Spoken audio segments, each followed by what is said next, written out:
Life, how beautiful it is to wake up, to breathe again, to feel the light on your face, not the silence of a forgotten grave.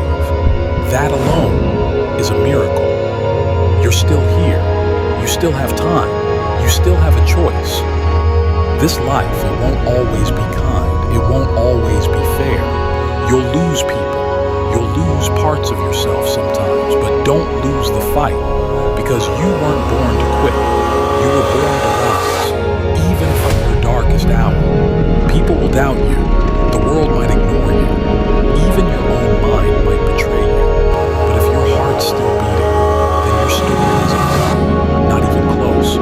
There's a fire inside you, maybe small, maybe tired, but still burning.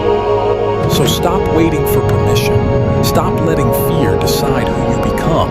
This is your life, not theirs, not yesterday's, yours. And it deserves more than regret.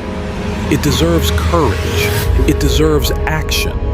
So if no one told you this today, you matter, you're enough, and you still have time. Stand up, take a breath, Look forward and fight for it.